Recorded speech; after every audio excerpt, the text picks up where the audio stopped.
Hey everyone, and welcome to another episode of Unboxed. So glad to have you here with us. Today we want to talk about how emotionally mature are you? We really want to dig deep into understanding how emotionally mature we are, because the level of our emotional maturity has a direct impact, first of all, on our families, and second of all, on the organizations and the people that we lead. So stick around as we unbox how emotionally mature are you?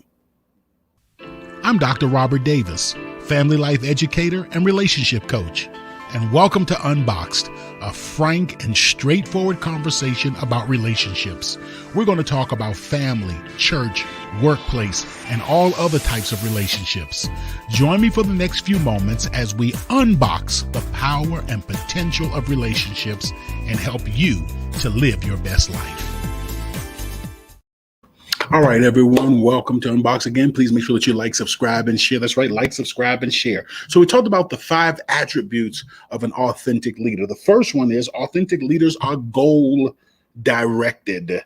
That is, what we mean by that is this is what needs to get accomplished. Authentic leaders ask what needs to be accomplished. Secondly, authentic leaders are aware of others.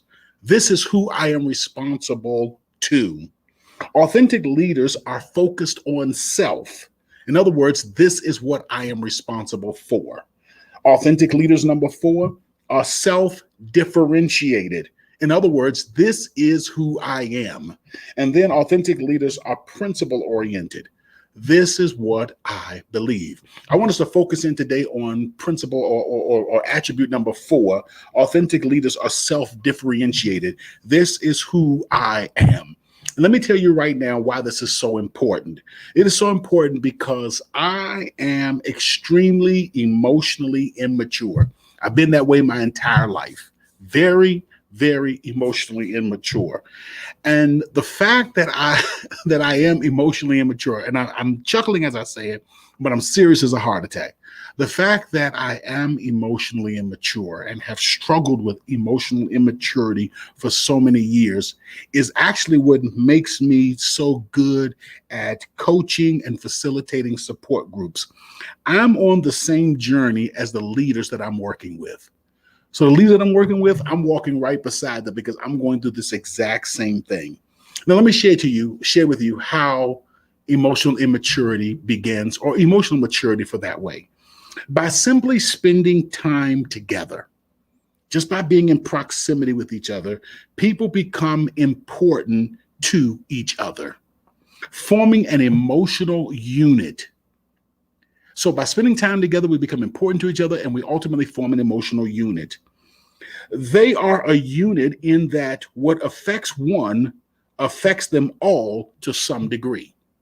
Yes, so we are an emotional unit, because what affects one affects all of us to some degree. And I'm going to be spending a lot of time today really building upon the principles in a powerful book that you want to check out. It's by Roberta M. Gilbert. The book is The Cornerstone Concept. It is book number 3 in the Extraordinary Leadership Seminar Trilogy. Okay. What reveals our level of immaturity? That's what I really want to talk about for a second. What reveals our level of immaturity? And the answer to that is how much of our mental and emotional health and emotional functioning are determined by the relationships we are a part of.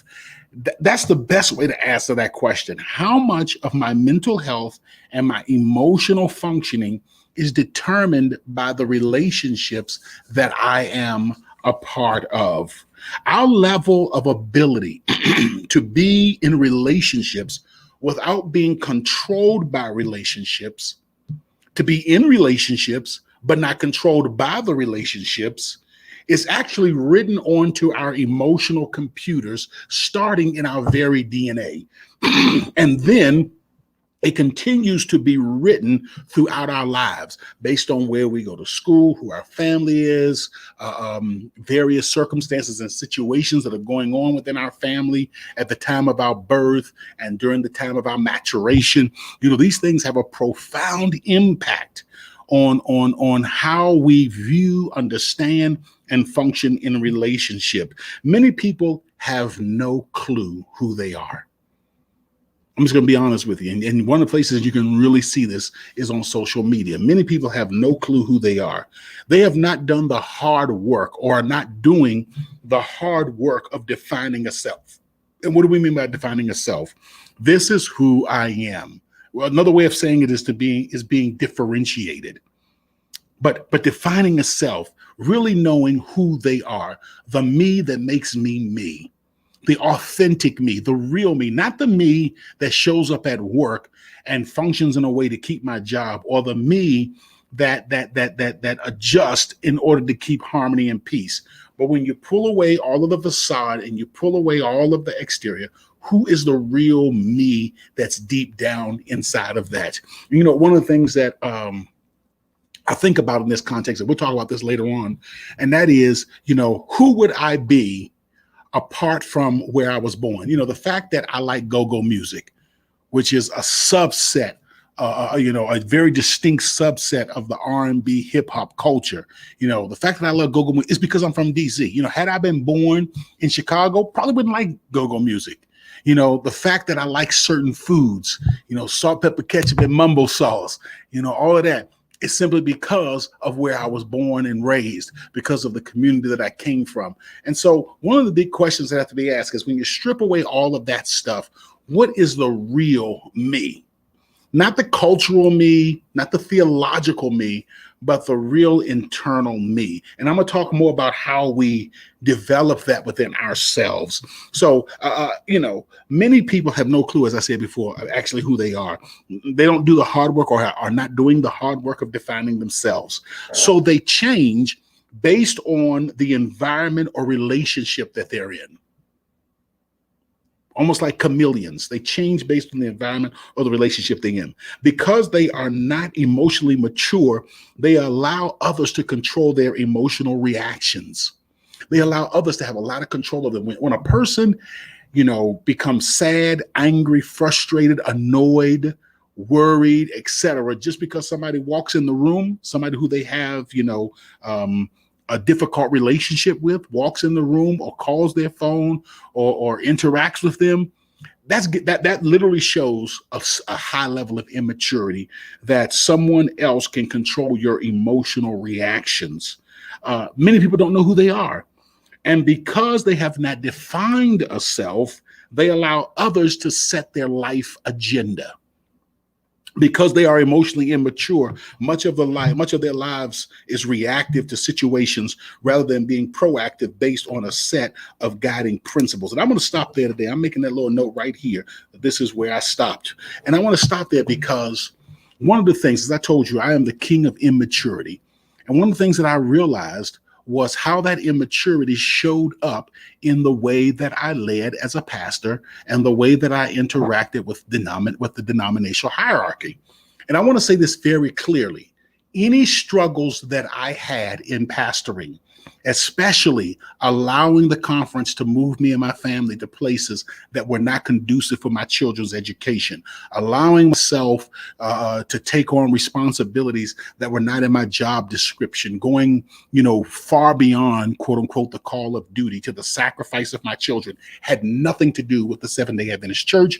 It had nothing to do with our denomination. It had 100% to do with me. My inability to say no, my immaturity, my self-esteem issues that sought the approval, that felt, that gratification from being accepted and being applauded, etc. So had I been a lawyer, I'd have had the same thing. Had I been an engineer, same thing. Had I been any other profession, I would have had the exact same challenges, because the real issue was not the others. The real issue was me and my own immaturity. Listen, I got to stop right here, but I want to let you know that we're going to pick up and we're going to talk about how we overcome and move to that next level of maturity. Until we meet the next time, like, subscribe, and share, and I'll see you then. Seasoned with Grace, Unboxed also provides healthy relationship training and leadership development for businesses, churches, and community organizations. For a free consultation to discuss your team's needs, please contact us at our website at swg-unboxed.org. That's swg-unboxed.org.